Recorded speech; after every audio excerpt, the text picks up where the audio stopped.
for Jennifer Connelly, who woke up at 3 a.m. this morning and went running before she came to the Today Show. Anyway, Jennifer's here. Joel Edgerton, they are, of course, the stars of Apple TV's Dark Matter.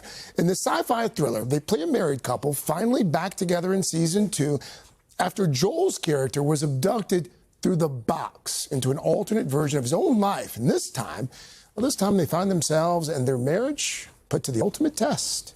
What if I could build an on-off switch for the box? Just, it could stay offline. No one can use it unless we decide. I mean, I thought we already decided that we're destroying it.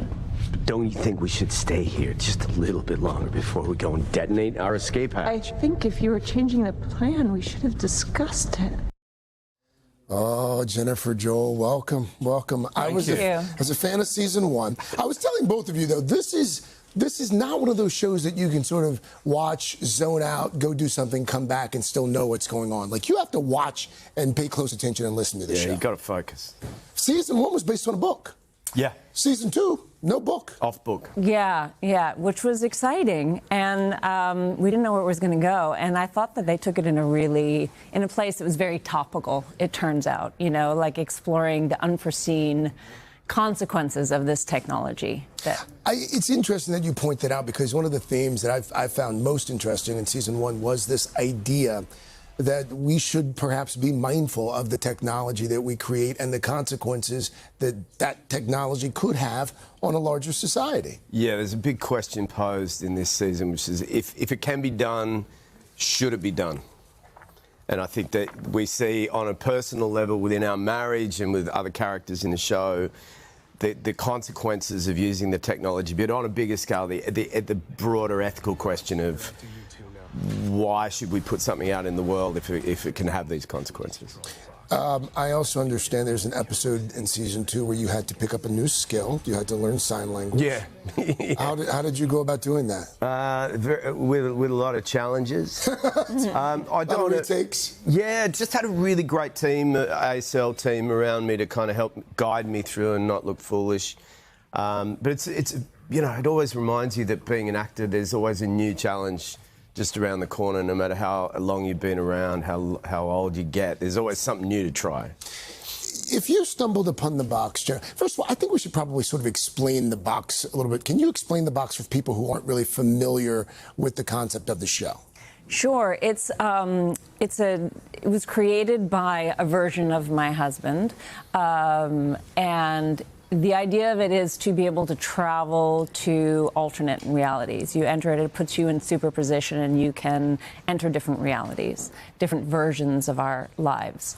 That's the technology. And we wind up having to travel in the box, not of our own will, but because of some of these ramifications, these consequences of the technology. If there were a real box, where would Jennifer go?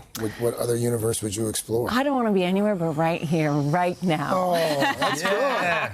Is that the same for you? Same for me, dude. I wouldn't exchange anything. I used to have regrets in my life about this, that, and the other, which I won't go into.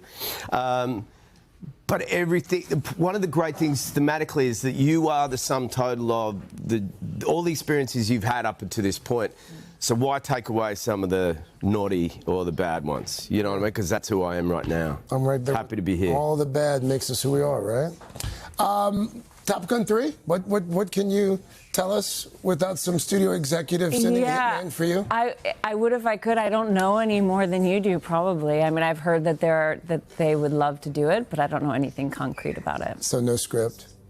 No, I haven't seen anything. Is there a text thread? Sometimes the text thread precedes the script. I don't know anything about it. I am going to play Jennifer's new bar assistant if I have my way. Just, I'm going to fix a couple of cocktails in the background. Okay, we'll work you into it. Before we go, I do have to ask you, you're a marathoner. Well, I mean, that sounds like I've done it multiple times. I did one. I ran the New York City Marathon one time. Yeah. And I'm aspiring to do it again, November 1st. That's amazing. We get a lot of guests who wake up early for the show. I can't remember the last time we had a guest who awakened at 3:45 and ran before they came. Coach Ben told me I had to go do my speed workout this morning, so I did it. Well done. you want to stop by the plaza after you do the marathon, after New York, will you come back and we'll celebrate with your medal? Okay. And we'll run this clip and we'll celebrate. All right. Okay. We're going to, control room said we're going to hold you to it. And I'll fix you your cocktail. Jennifer, thank you. Joel, thank you. Congrats on season 2. Season 2, Dark Matter, starts streaming tomorrow on Apple TV.